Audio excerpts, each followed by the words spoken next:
Parenting Paused and Leslie Potter, and this week we are going to talk about disappointment. Oh, it's such a hard one. I know as parents, you work really, really, really hard to be there for your children, to give them the very best, to show up, to be responsible.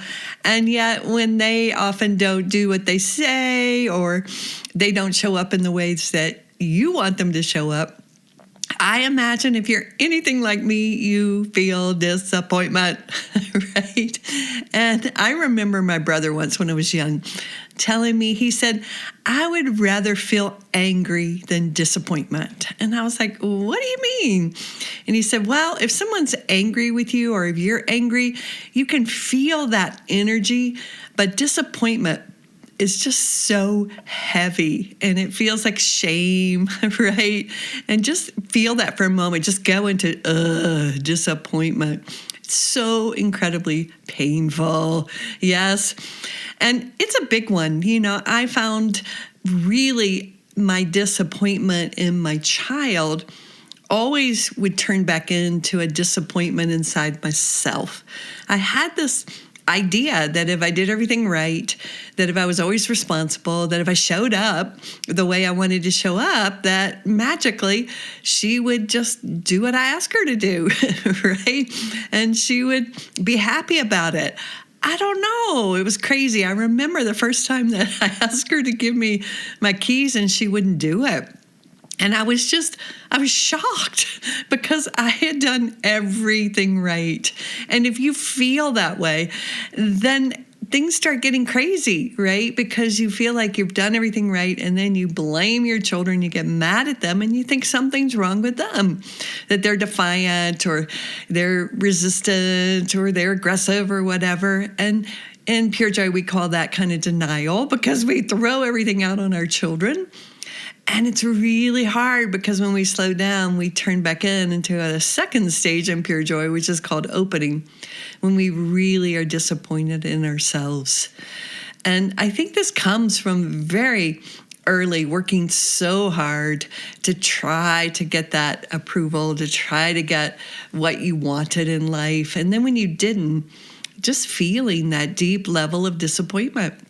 And if your caregivers felt that disappointment also because they had that heavy expectations on you, then I think that's where that root of that shame starts. You know, God, I should have done more. I should have done better. Why is this happening to me? Why am I a bad mother? Because my kids are acting out so much. So, or dad. And if you feel that, just take a breath for a moment. Right? Just take a breath and see if you can offer yourself some tremendous kindness. And maybe you have this belief that children just should listen to you. Do you have that belief? I mean, when your kids don't listen to you, do you have a belief that they should listen to you or they should do what you say? I mean, it really gets caught up in this idea of, as a parent, that we should have this authority just out of the box, right? That we don't actually have to work at it. And so what I found was my being responsible and trying to take care of everything and thinking I had this authority didn't allow me to be in a relationship or an intimate relationship with my daughter to actually question and wonder what was going on inside of her when she said no, when she didn't want to do things. I just wasn't interested because I had done so much. I was so responsible. I'd done my part. And then I would just get so disappointed that it didn't work, right? That she didn't match me. It was crazy making.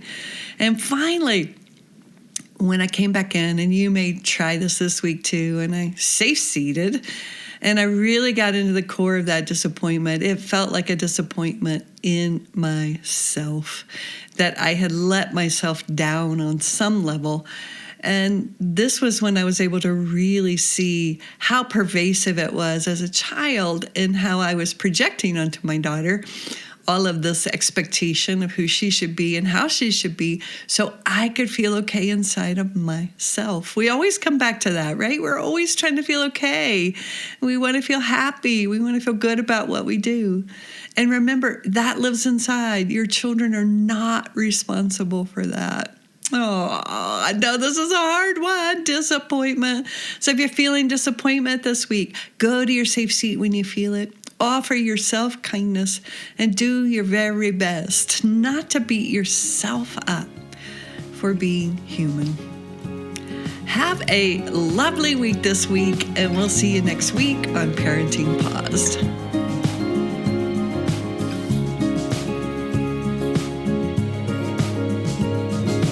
Thank you for listening to this episode of Parenting Paused.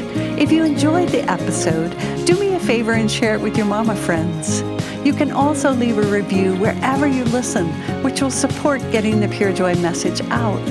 Come on over to the Pure Joy Parenting Practice Facebook page or join me on Instagram to hear more.